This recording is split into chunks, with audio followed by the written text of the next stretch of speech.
As always, if you weren't awake when you got here, Bob and the band have you awake now. Thank you, Bob and the band. Big hand. Always.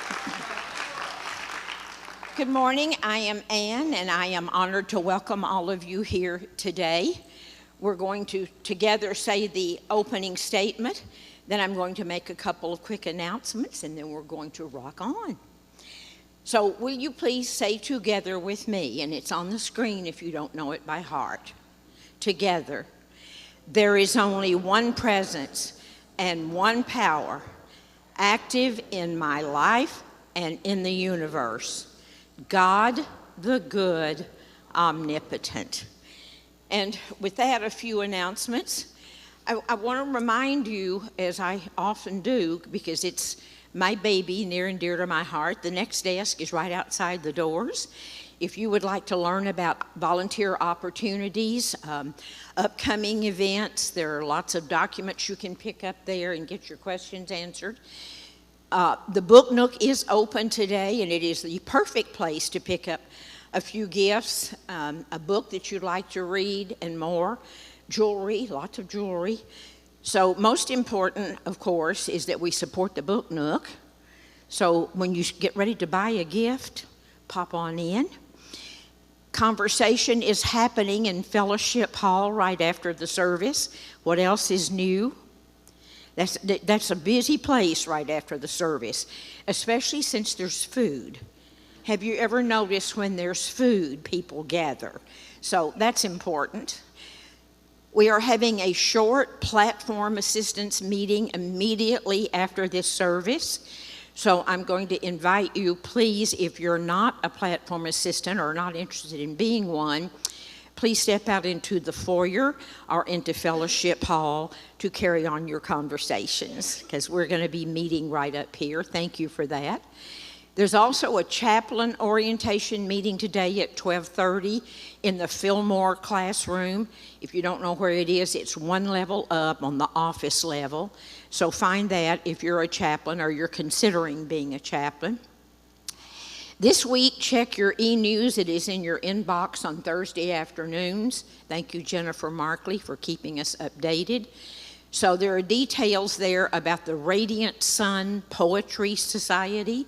I didn't know it had been named, but that's pretty exciting. If you're interested in poetry, if you are a poet, that's a great thing for you to do. And there's information there. The Young Adult Circle meets here on Thursday nights. That's the 20 and 30-year-olds. Bo, you're going to have to quit sneaking in. Just kidding. I just want to make sure all of you are awake, okay? And Divine Sisters and regular weekly classes and groups are meeting. You will find that again all on the website, or you can stop by the next desk. So next Sunday is a really special service. We are honoring the volunteers with a luncheon. It is a taco bout appreciation, Mexican-themed taco bar with lunch with all the fixings, street corn, black beans, queso, and chips, topped off with tres leches. I got it. I'm practicing my Spanish. Tres leche, okay? Don't worry, I'd already checked with some of our Spanish-speaking friends. Okay, it is our way of saying thank you to all of us who have supported Unity of Dallas as volunteers and kept this community together and bringing it together. So we hope that you'll join us next Sunday, stay for lunch, for food and appreciation time. And you don't have to be a volunteer because everybody's invited. Thank you, Cynthia, for reminding me of that. So we're going to meet and greet, and then the community singers are going to lead us in song. So meet and greet means say hello to the person next to you. If you're into hugging, give them a hug. Bo says stand up. Meet and greet.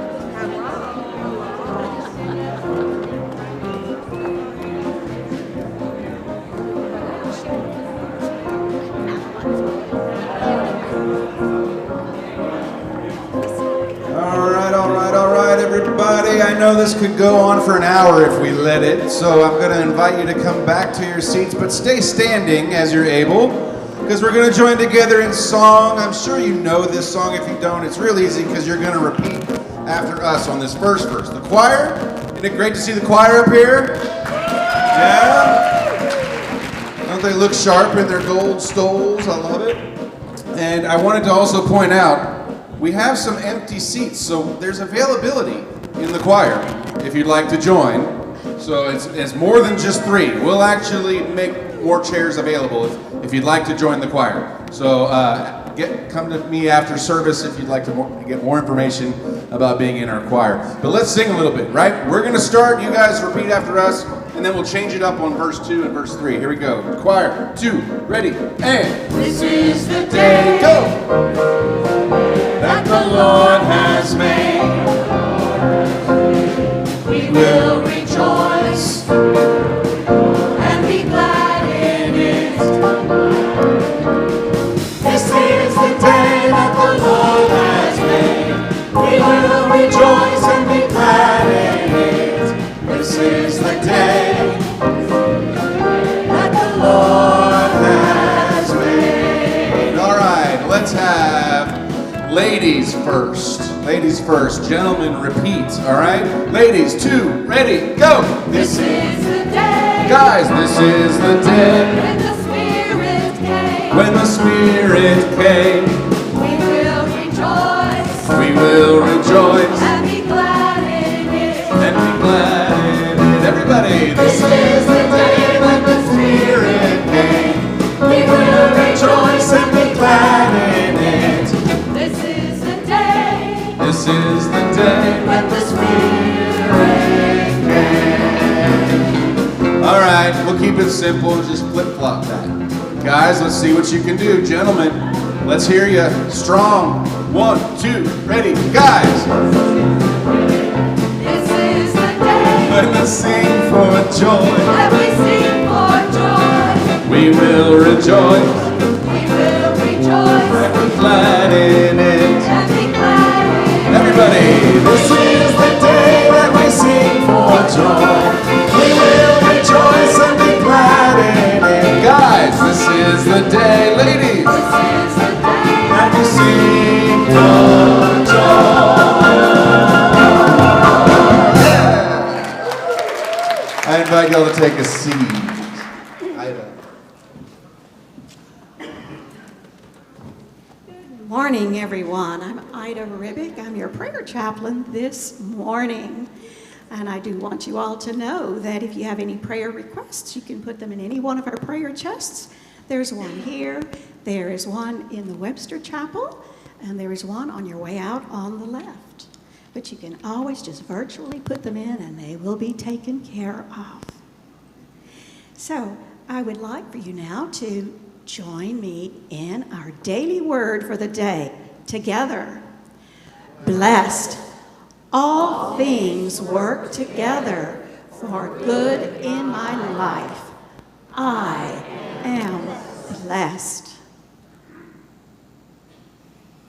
Now, I would like for you all to just either lower your gaze or close your eyes, if you're willing to do that, as I take you through this prayer this morning. And take these words as if they were your very, very own. Precious, precious Spirit,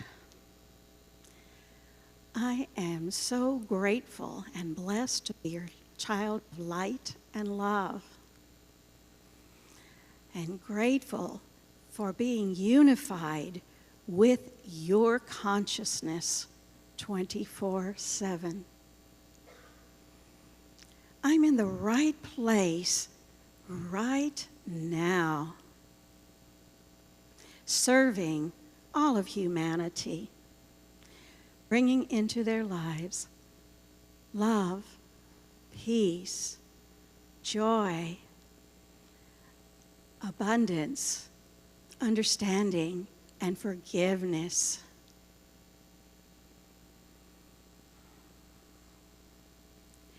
and for all that may be in need of prayer support in their lives. I surround them with your love and your light. And I invoke all the I am presences that you have created to join me in this. For I know it is your will for us to be of service to each other. What a wonderful, wonderful way to serve humanity. And let me never forget that I am my I am presence. And I am one with the I am presence of all humanity. And this I pray in the name and through the power of Jesus the Christ, our way shower and the living Christ within us all. Amen. Amen. Well, we're going to bounce you out of that beautiful, lovely, calming voice that Ida has and get some energy going again. You're welcome to stand. This is another song that's congregational. So we invite you to sing with us. The choir's going to stand, and we're singing God in Everything. So feel free to stand or sit, but by all means, sing with us.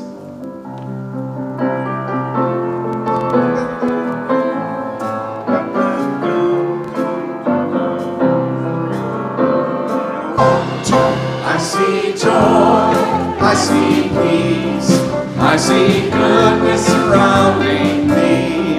I see love in every breath I breathe. I see God in everything. I see happiness, I see freedom.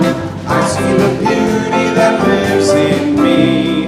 I see perfection in what life brings. I see God in everything. I feel joy, I feel peace, I feel goodness surrounding me. I feel love in every breath I breathe. I feel God in everything. I feel happiness, I feel freedom. I feel the beauty that lives in me. I feel perfection in what life brings. I feel God in everything. I choose joy, I choose peace, I choose goodness surrounding me. I choose love in every breath I breathe. I choose God in everything. I choose happiness, I choose freedom. I choose the beauty that lives in me.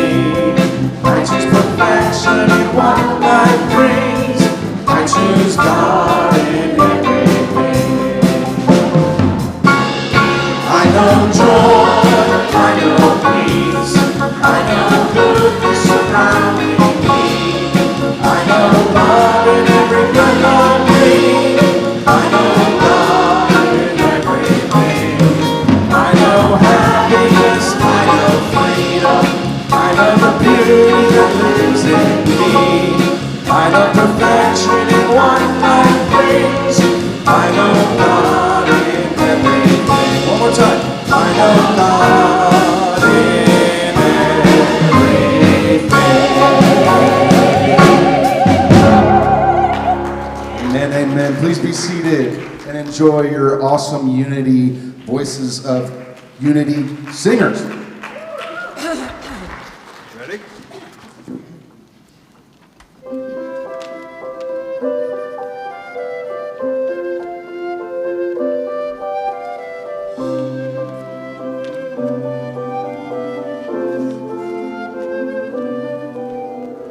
On this day, Lord, we pray, keep us free from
I am honored and excited to introduce our speaker today. This person is not new to the majority of us.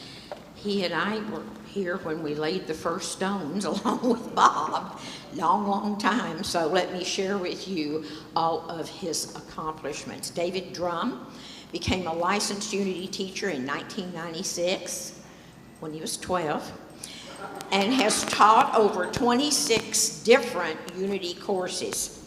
He is a practicing attorney in the DFW area for over 40 years. He's active in the Dallas Philosophers Forum with the Hatton W. Sumner's Foundation, which promotes civic education and participation.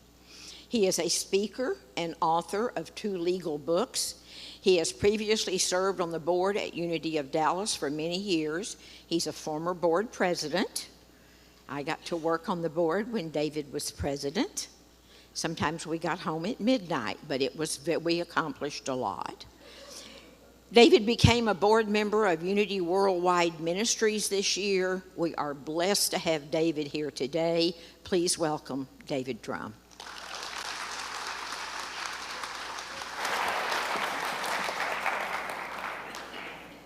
Thank you, Anne, for the kind introduction, and good morning, everyone. I believe in living in the question, and so my talk title is a question, and that question is, can we take the Bible seriously? I also believe that the first place to start with any question is our personal lived experience, so I'm going to start with mine. I brought with me an old friend. You may not even be able to tell, but this is a Bible. You can probably tell because of the paper and kind of the rose-colored edges of the pages. For some reason, we don't do that with other books. But this is not the prettiest Bible in the world. It's seen better days. It lost its cover somewhere along the way. And it's not even the very first Bible I had, because I have a memory of on the headboard of the bed, there was like a little white Bible. I think it was just the New Testament that was given to me by St. Paul Hospital when I was born. But it just stayed on the shelf there, it was just kind of there. And but I never was really, driven to kind of crack the cover and figure out what was in it. But this particular Bible has an inscription in it that reminds me that it was presented to David Drumm by the First Christian Church of Richardson, Texas, on May the 30th, 1965. And the occasion was my graduation from 3rd grade Sunday school class. And I think they considered that, through 3 grades, you sort of just went to Sunday school and heard people tell you stories from the Bible, but maybe going into 4th grade, you could start reading the Bible yourself. And so I was intrigued by this, and so I set out. I was always kind of a good student. I set out to pick this up and read it cover to cover. I didn't make it quite all the way, but I made it a fair way into it. And I started, of course, with Genesis, and you read in Genesis about Adam and Eve in the Garden of Eden, and the serpent and Adam and Eve being cast out of the Garden of Eden. And then you read about Adam and Eve had 2 sons, Cain and Abel. And Cain got jealous of Abel because he seemed to be the favored child, and murdered Abel. And then he had this crisis of fear, and he has a conversation with God, and he said, God, I've just done something bad. I'm worried that someone's going to do harm to me. And God said, oh, don't worry, Cain. I've got you. If anybody does anything to you, I'll avenge you 7-fold. And just to make that clear, I'm going to put a mark on you so everybody will know you're under God's protection. And then it says, and Cain went east of Eden and found a wife.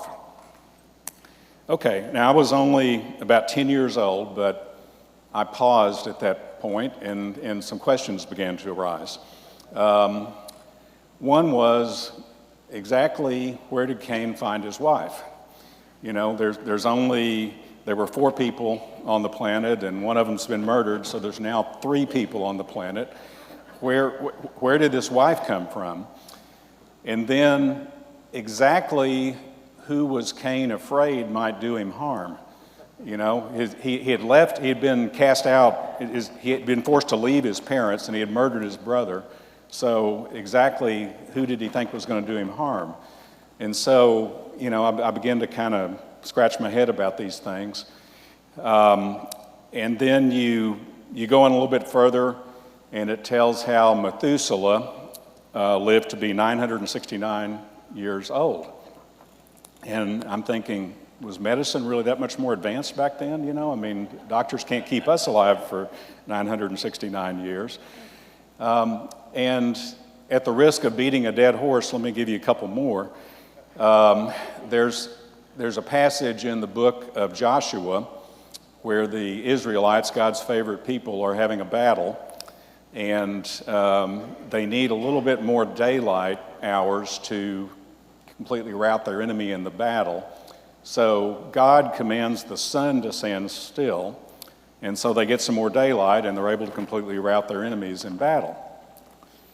Well, the problem with that is that daylight hours are not a function of whether the sun is moving or not. They're a function of the rotation of the earth on its axis on a 24-hour cycle. And so whoever wrote this didn't really understand the way the solar system worked. And then this one's one of my favorites. Sometimes there's more than one account of an event in the Bible, and there's books of 1st and 2nd Chronicles and books of 1st and 2nd Kings cover some of the same events. And in the King's version, King David was instructed by God to conduct a census of Israel and to number the people. And in the account by Chronicles, they're talking about the same census. It was Satan that instructed David to conduct that census. Now, obviously, those two authors had different opinions about whether the census was a good idea or not. But would anybody who thinks the Bible is to be taken literally think that we should consider God and Satan the same thing? Because they are the same thing if you conflate these two stories. But perhaps, there are people that say, well, okay, you can't really take the Bible literally when it's talking about history, but when it's talking about morals or when it's talking about articles of faith, we can take it seriously about that. So let's look at morals first. And this is probably the only passage I'm going to read instead of paraphrase, but I kind of want to give you the flavor of this. So, there are people that would say the moral commandments in the Bible are from God's mouth to our ears, that they are God telling us what to do, and we better follow these commandments or else. A very, very prescriptive idea.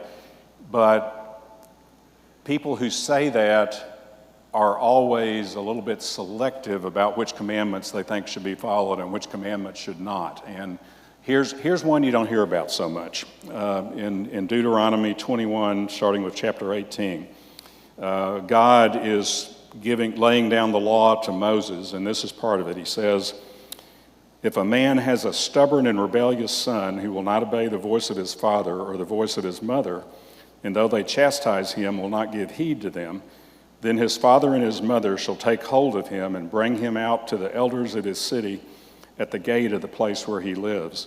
And they shall say to the elders of his city, 'This our son is stubborn and rebellious. He will not obey our voice. He is a glutton and a drunkard.'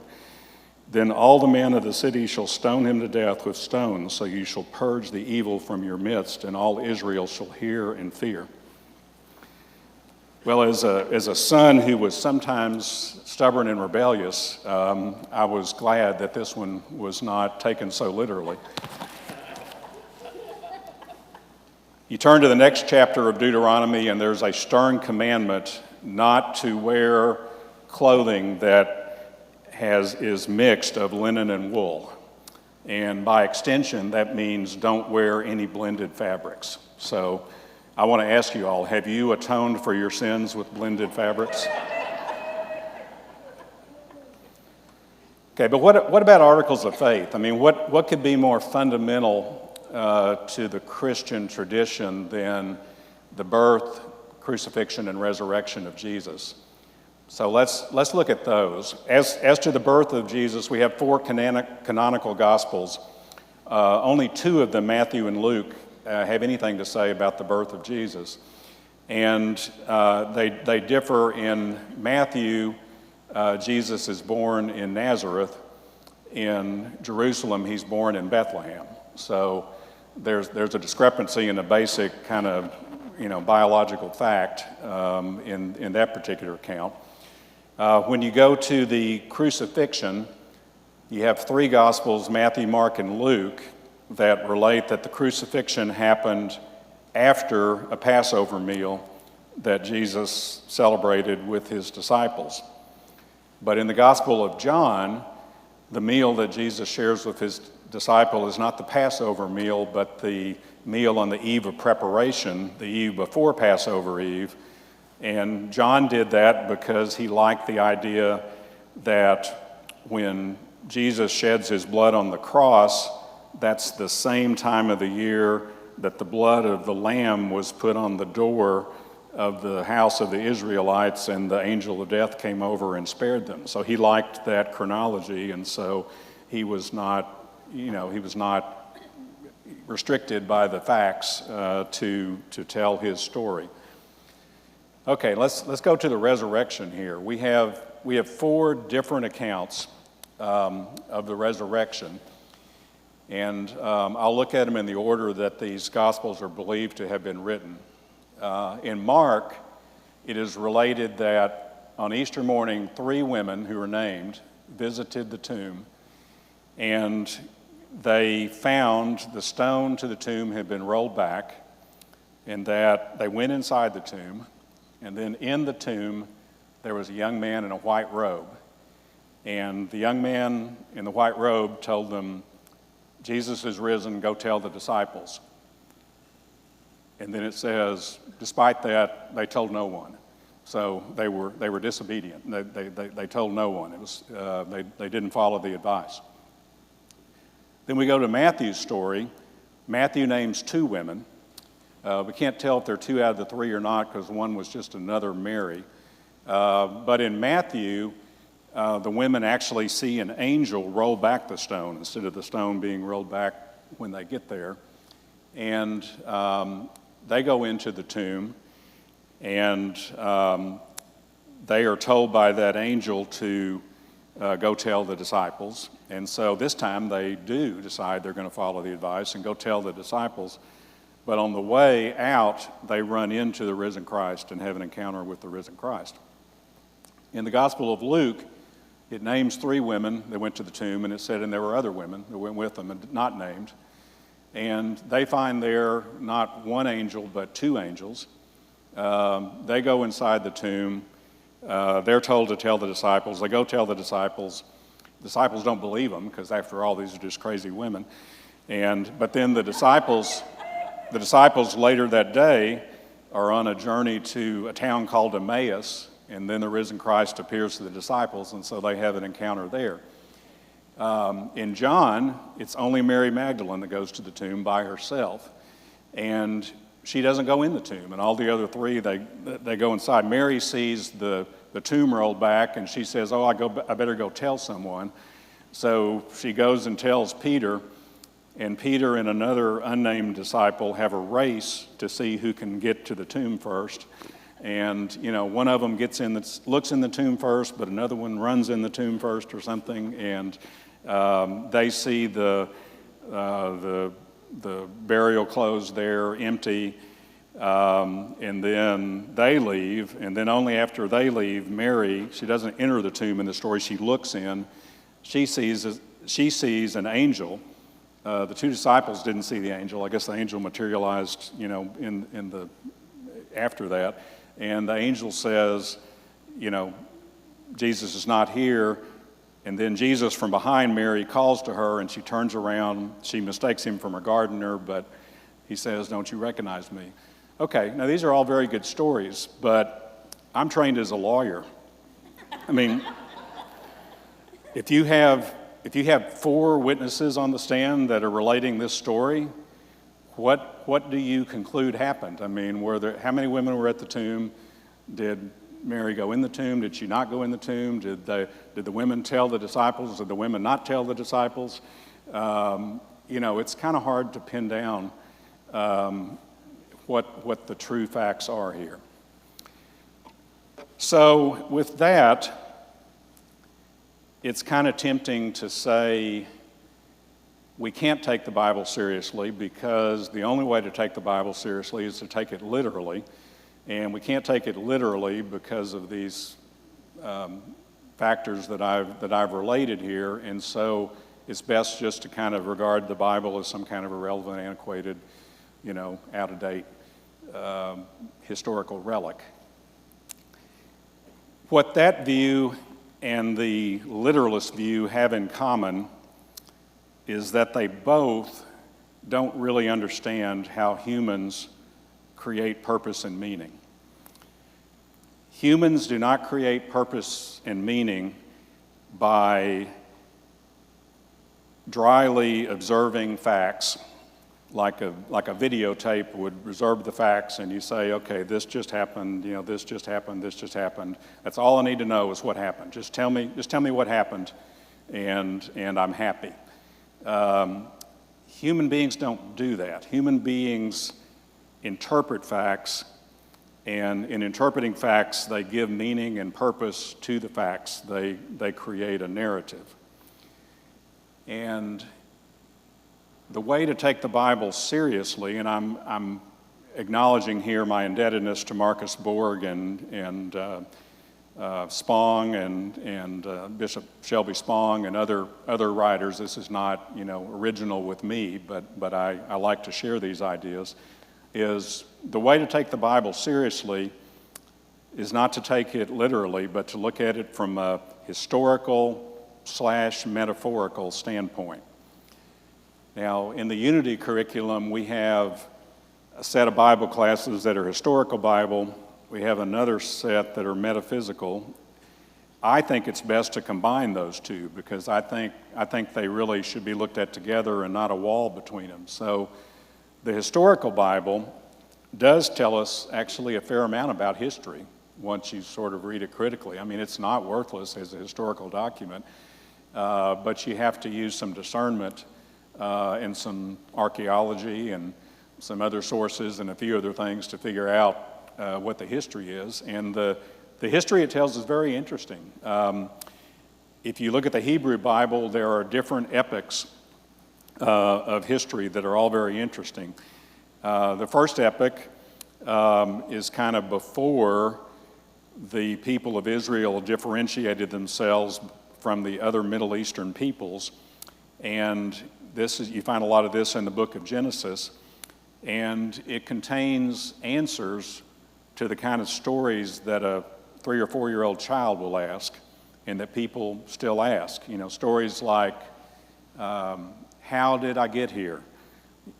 Answer in Genesis, in the beginning God created the heavens and the earth. What is my nature? Answer in Genesis, you're created in the image and likeness of God. Why do we have to die? Answer in Genesis, because Adam and Eve ate of the fruit of the knowledge of the tree of good and evil, and so we became conscious of our mortality. Why do people hurt each other? Because like Adam and Cain, we get jealous of each other, and when we get jealous, we do bad things to each other. Why do people speak different languages? Because people were arrogant and tried to build a tower all the way to heaven, and God undid that and made the people speak different languages so they couldn't communicate with each other. So that's kind of a primordial epic. But there also is a story that forged an identity of a community, and that story is in the next book after Genesis, Exodus, a story about the transformation of a people from being slaves in Egypt to being liberated and to having an intention that they eventually acted on to occupy a promised land, and then going through wanderings in the wilderness for 40 years between liberation and the promised land. And it might have been just a band of 50 people. I mean, it tells you, if you take it literally, that like 2 million people made the exodus from Egypt to the promised land. That's impossible. It might have been 50 people. But the story that they made about that event and its significance became a bond that created a community. And eventually that community became 12 tribes that decided to affiliate with each other around this story of their identity. And then those tribes moved because the world was evolving around them, and they were going to be obliterated by other peoples if they didn't organize. They organized around chiefs, and so they went through a chiefdom phase that we find in the book of Judges, where a chief is someone that takes charge when there's a crisis, but then when the crisis is over, they kind of step back and relinquish their power. But chiefdoms tend to become kings, and we have a story in the book of Kings about how, and in the book of Samuel, about how the Israelites became a kingdom. And so we have a little bit of socio-cultural evolution there. It's one of the best accounts of socio-cultural evolution through stages you'll find. But then the kings sometimes abused their power, and so we have an epic of prophets. Prophets are messengers who feel the call of God, and they speak truth to power. They confront the king by saying, "You may be the king, but let me tell you what you did. Let me tell you a story. Let me challenge you with this." And that's a whole epic into itself. And then eventually, the Israelites were destroyed by the Assyrians and the Babylonians in two separate events, and carried off into exile in Babylon. But then they returned after 70 years. And when they returned, the Persians who allowed them to return would not let them have a king again, because they had to be under the Persian Empire. They couldn't have their own king. But the Persians did let them have priests. And so the priests became the governing body, and the priests built a temple. It's called the Second Temple. You can get a scholarly debate about whether the first temple was real or fictional, but in any event, the temple became the center, and the priest said to the people, "We know that there are things that you probably make you feel not okay. They make you feel dirty, unclean, impure, incomplete. We've got a way for you to feel complete. And originally it was, you need to make these sacrifices, you need to do this, but then gradually it evolved into you need to be kind to your neighbor, you need to be kind to widows and orphans, and then it graduated with the Pharisees to you need to be observant about how you live your everyday life. You need to be observant about how you prepare food. You need to be observant about what cycle of the day and so we have this wonderful historical story, but turning to the metaphorical side of the coin, and the historical metaphorical are two sides of one coin. They're not alternatives. Again, relying on Marcus Borg, he said there are three predominant themes in the Hebrew Bible. One is the theme about redemption from bondage. You get that in the Exodus story, that the people were in bondage, but they found liberation. That's a powerful story. The other story is that the people were exiled from their home, but eventually they returned from exile and came back home. That's a very powerful story. In fact, you find that story in the Lord of the Rings and Star Wars. I mean, it's one of the most powerful stories in the world.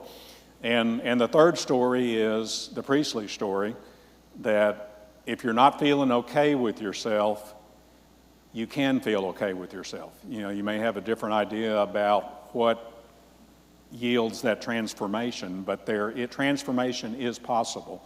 There is transformation from a state where you're feeling yucky about yourself to a state where you're feeling very good about yourself. And those three metaphors are not what happened, but the meaning that these people made about what happened. I've been recently studying in another class an anthropologist named David Graeber, and he has a distinction that I had to kind of read it about 2 or 3 times before I got what he was saying, but he said there's a distinction between what actually happened and what it is that happened. You know, and the first time I thought, well, those are the same thing. And what he's getting at is what actually happened. That's the fact without the interpretation. That's the videotape.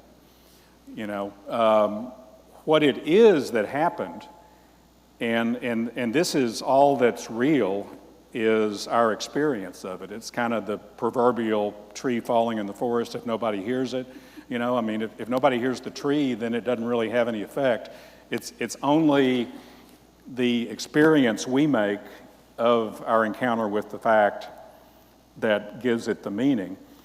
And these three metaphors are powerful ways to give meaning to the facts, and they were for the people that wrote the Hebrew Bible. And then turning to the New Testament, and I talked about Christianity the last time I had this pulpit.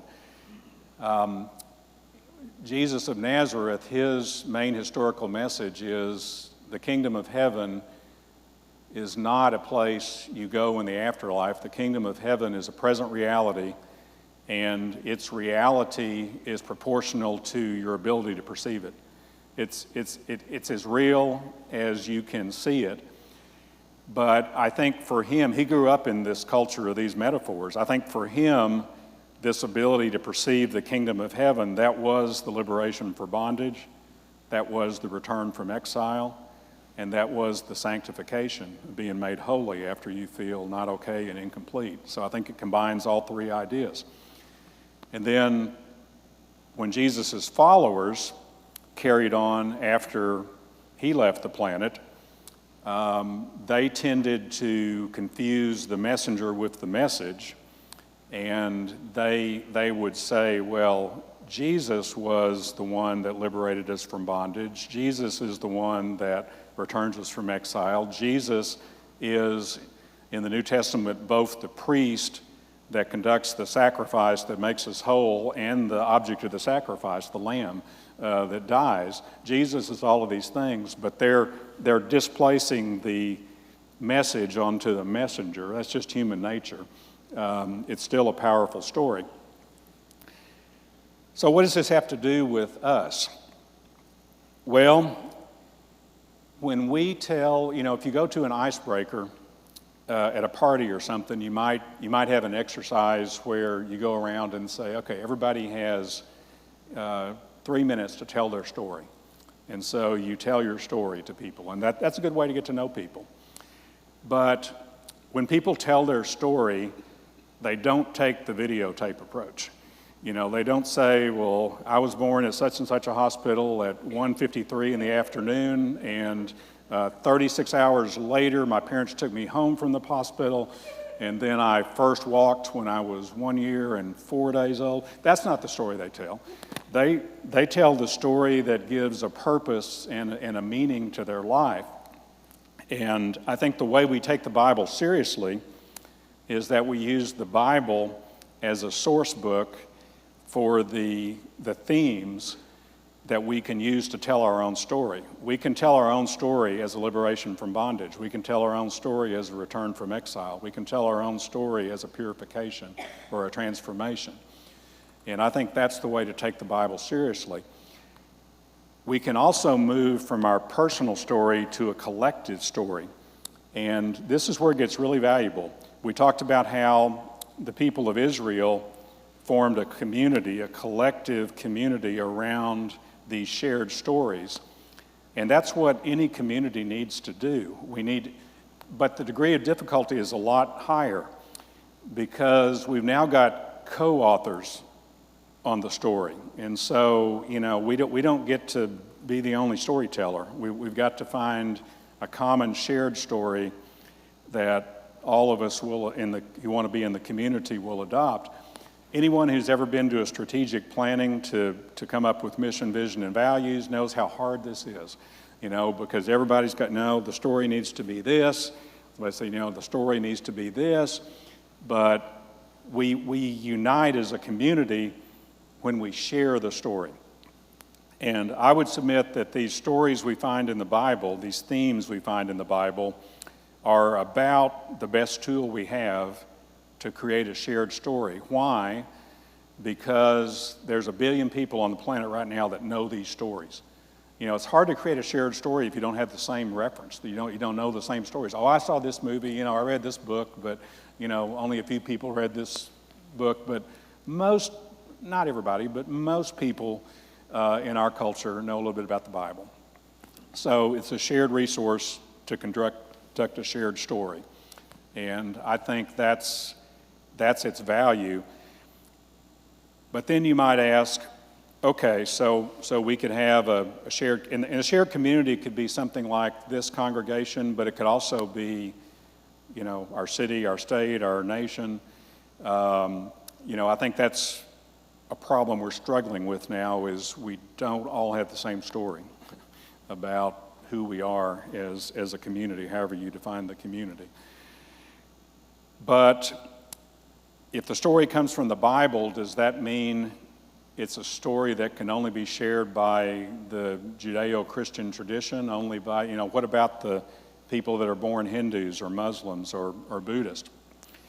Well, I'm going to go back to a little bit the talk I gave about Christianity, in that my take is that Christianity at its noblest and purest is universalistic.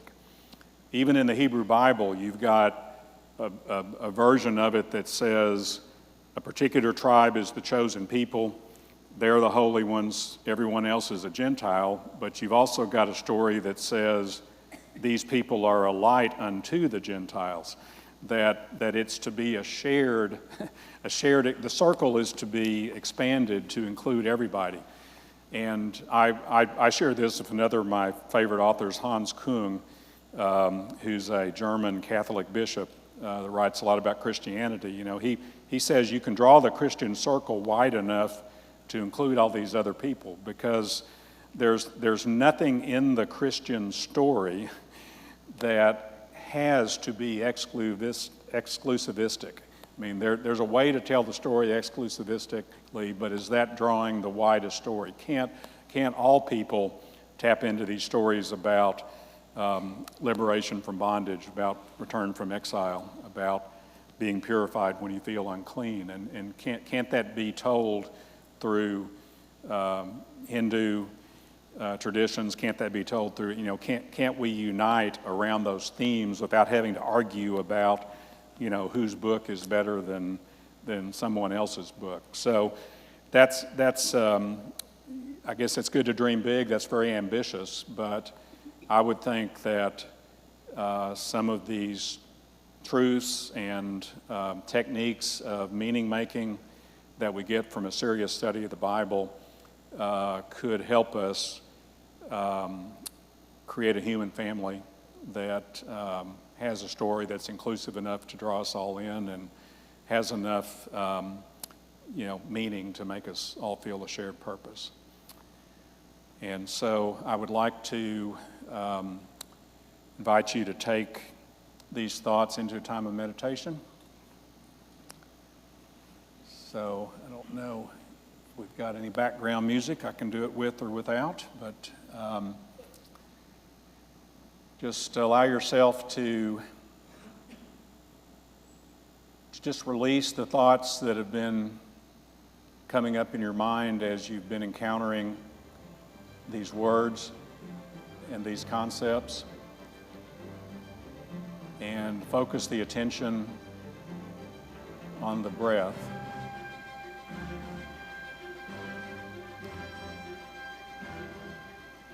And just notice without judgment how the breath enters and rest and exits.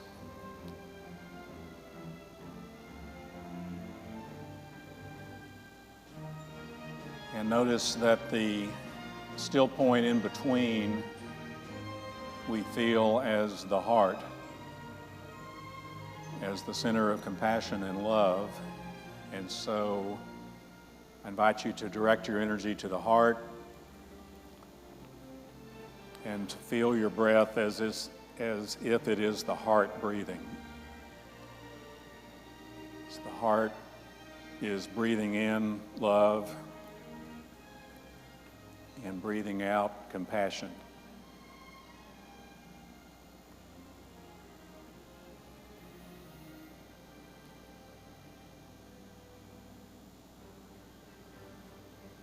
And from that heart-centered space, allow space to arise out of the clearing, the mirror, the empty mirror, the empty space, feelings of times when you have felt in bondage and needing to be liberated, in times when you have exulted in the feeling of having been liberated from bondage.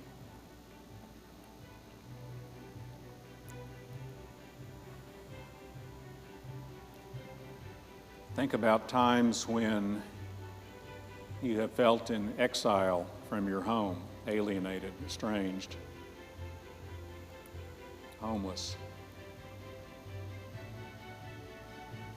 Think about times when you have felt that feeling of homecoming, of return, of embrace, of acceptance.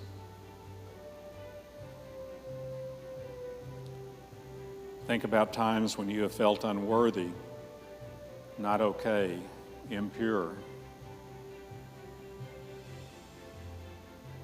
Think about times that you have witnessed that transformation, that sanctification, when you realize that you are cleansed and whole and healthy and complete.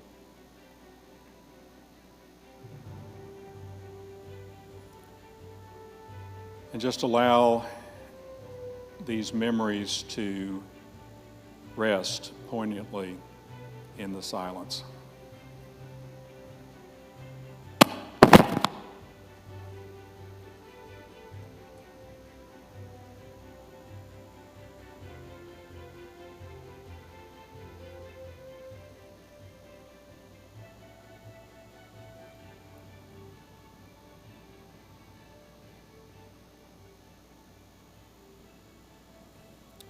And so it is. Amen.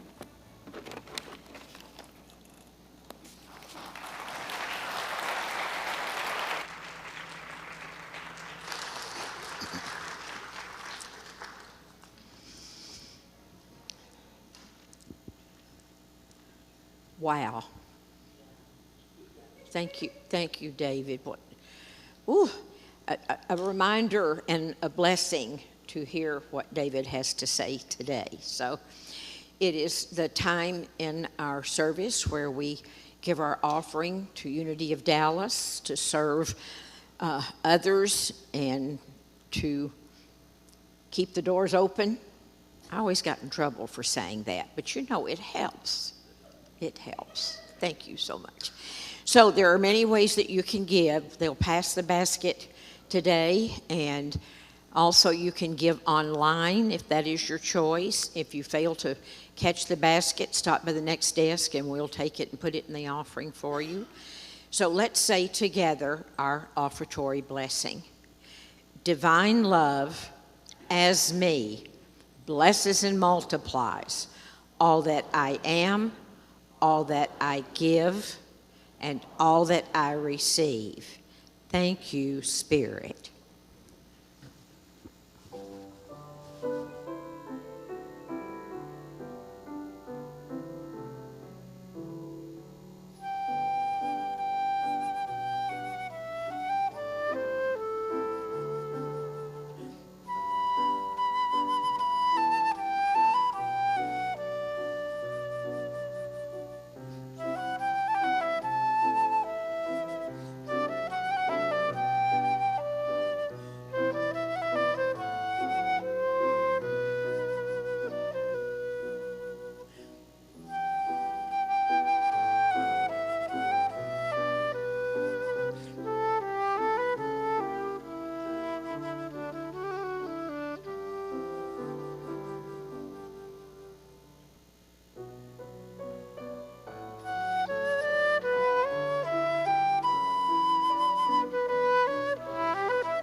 Lovely. Wonderful, wonderful. I invite the choir to come back up, and I just want to thank again Ashley Alarcon. I think I said that right. Thank you so much for coming and joining us today, accompanying the choir. And yeah, and a round of applause for the choir. I'm so proud of them, guys. We took a summer break and we just came back recently, so you haven't missed too much if you feel like joining in. We meet Wednesday nights in Fellowship Hall at 7 p.m. So come and see us Wednesday, and we'll get you plugged in. Now I invite you all to stand and grab hands. Kind of move in if you need to move in. If you're new to Unity, we do this every week. This is how we finish off our service. So we'll join together in song. Let there be peace on earth.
Place.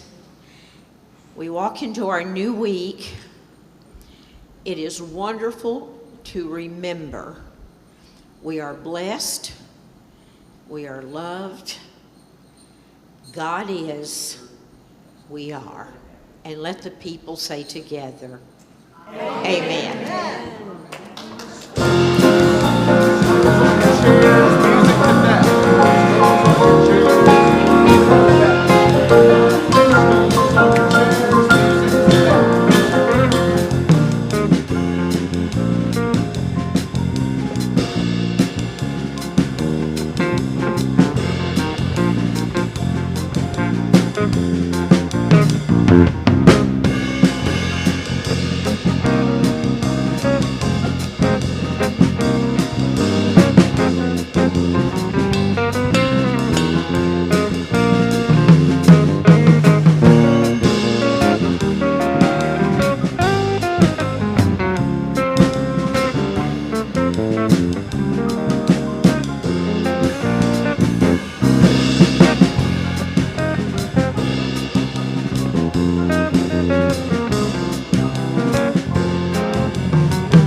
Thanks. I appreciate it.